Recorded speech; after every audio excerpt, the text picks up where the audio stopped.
আসসালামু আলাইকুম প্রিয় football fan. So UEFA Nations লিগে স্পেনের একটা ম্যাচ দেখলাম যেখানে তারা সুইজারল্যান্ডকে ৪-১ গোলে রীতিমতো বিধ্বস্ত করেছে এবং আরও একবার স্পেনকে নিয়ে কথা বলতে হবে, কারণ something is cooking. They la Fuente এই দলটাকে ইউরো জিতিয়েছেন এবং ইউরোর আগে থেকে বলছি, ইউরোর পরেও বলতে এসেছি, ২০২৬ বিশ্বকাপের প্ল্যানিংটা এখন থেকে স্পেনের করা উচিত এবং এ মুহূর্তে সম্ভবত ইউরোপের সবচেয়ে গোছানো দল এবং তর্ক সাপেক্ষে আর্জেন্টিনার পাশাপাশি স্পেনকেও স্কোয়াড ডেপথের দিক থেকে জাতীয় দলের কনটেক্সটে এমন একটা পজিশনে দেখা যাচ্ছে যেখানে সত্যিকার অর্থে স্পেনকে কেন্দ্র করে আরও বড় রকমের স্বপ্ন স্প্যানিশ ফ্যানেরা দেখতেই পারেন।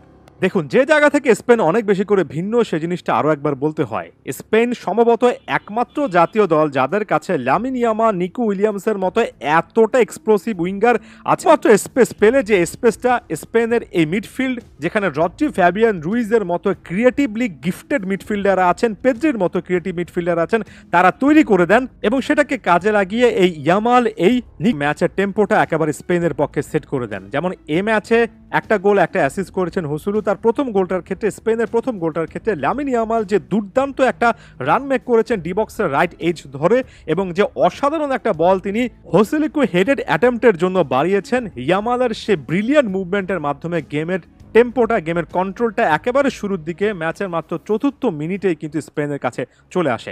এরপর ১৩তম মিনিটের সময় ফ্যাবিয়ান রুইস, যিনি কিনা জোড়া গোল করেছেন এবং এক কথায় বলা চলে সেই ইউরো থেকে অসাধারণ একের পর এক পারফরমেন্স দিচ্ছেন, তিনি যে গোলটা করেছেন সেটা কিন্তু নিকো উইলিয়ামস অনেকটুই লেফট সাইড থেকে স্পেস পেয়ে সেটা ইউটিলাইজ করে একটা শট নিয়েছিলেন এবং সেটা রিবাউন্ড শটে গোল করেছেন ফ্যাবিয়ান রুইস, যিনি কিনা দুজন উইঙ্গার যখন প্রতিপক্ষের ডিফেন্সকে দুই সাইডে অনেকটুকু স্ট্রেচ আউট করে ফেলেন তখন মাঝখানের পকেট অফ স্পেস ডিবক্সকে অ্যাটাক করে রান করাটা অসাধারণভাবে করতে পারছেন। এই দলটার স্কোয়াড ডেপথের কথা আমি বলছিলাম। দেখুন, লামিন ইয়ামাল, নিকো উইলিয়ামস, এদের পরিবর্তে ফেরান তোরেস যে কোনো উইঙ্গে খেলতে পারেন, রড্রি যিনি কিনা খুবই অসাধারণ ম্যাচ কাটাননি, তার পরিবর্তে মার্টিন জুবিমেন্ডির মতো খুবই ট্যালেন্টেড এবং একেবারে ম্যাচের পেস কন্ট্রোল করতে পারেন এমন একজন সেন্টার ডিফেন্সিভ মিডফিল্ডার মাঠে নামার সুযোগ আছে। দে লা ফুয়েন্তের কাছে আরও অনেক অপশন আছে। এখানে ডিফেন্সে তো কারবাহালের মতো খুবই ট্যালেন্টেড একজন রাইট ব্যাক, যিনি কিনা ইনফর্ম এবং একই সঙ্গে ওয়েল এক্সপিরিয়েন্স তিনি আছেন, একই সঙ্গে যথেষ্ট ডিফেন্সিভ অপশনও কিন্তু আছে।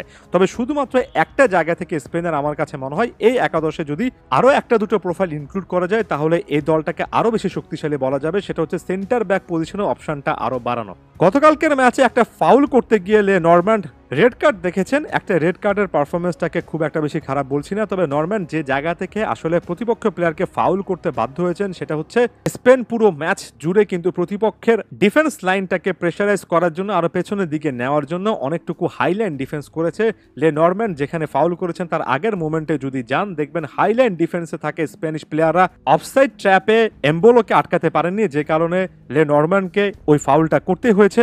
শুধু সেটা নয়, প্রায় প্রতিটা আক্রমণে কিন্তু সুইজারল্যান্ড করতে পেরেছে প্রতিপক্ষের হাইল্যান্ড ডিফেন্সের পেছনের স্পেসটুকু ব্যবহার করে। এমন সিস্টেমে, অর্থাৎ দে লা ফুয়েন্তে যে সিস্টেমে দলকে খেলাতে যাচ্ছেন সেই সিস্টেমে হাইল্যান্ড ডিফেন্স হয়তো রাখতে হবে।